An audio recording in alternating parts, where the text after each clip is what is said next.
What's up everyone, and welcome to Wednesday's edition of Reptile News. Now we're going to start off today in Florida, and I don't really want to talk about Florida again, but I kind of have to. You see, we were talking about the escaped king cobra, and that's actually mentioned in the article that I'm going to post down in the description down below. But this time we're going to talk about a winter park man. Apparently at about 5 p.m. last Thursday, police and paramedics responded to 73-year-old Robert Smith's house after he was bitten in the left hand by his Gaboon viper during a feeding incident. Now, while that is only part of the story, apparently Mr. Smith is in the hospital recovering. He's a retired science teacher, and according to this article, keeps numerous venomous snakes legally in the proper cages, holding the proper permits to do so. But then the article goes on to explain how 60 people in a small several county area are currently on record permitted to have venomous snakes. And this came up when we were talking about the escaped king cobra, in that people don't have to notify their neighbors that they keep venomous snakes. Rightfully so. I don't believe that I should have to notify my neighbors that I keep king snakes, corn snakes, red-tailed boas, hog-nosed children's pythons, or whatever I want to keep. I don't believe that I should have to notify my neighbors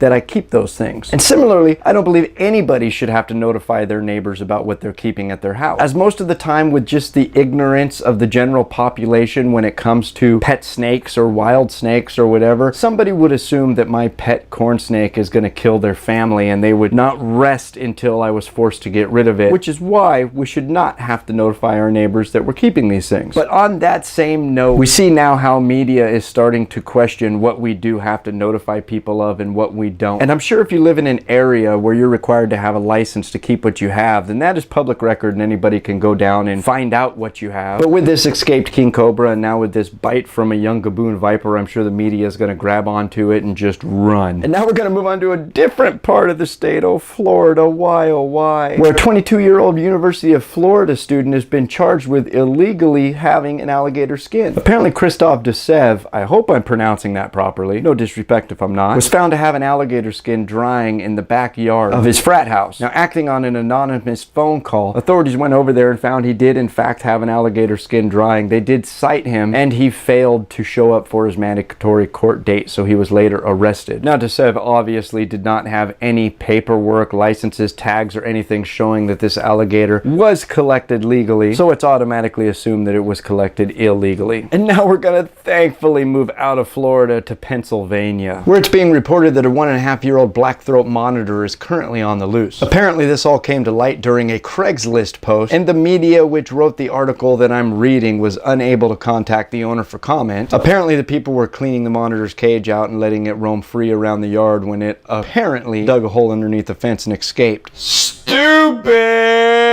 Officials are, however, saying that they believe the monitor could have perished in the temperatures, which are falling below 60 degrees currently. However, people have been told to stay on the lookout. And that's where I'm going to end today's show. If you'd like to read any more about these stories, that link's right down below here in the description. And as always, if you're still watching, my name is Jason White. Now you know what's going on in the reptile world. Be good to each other, and we'll see you Friday.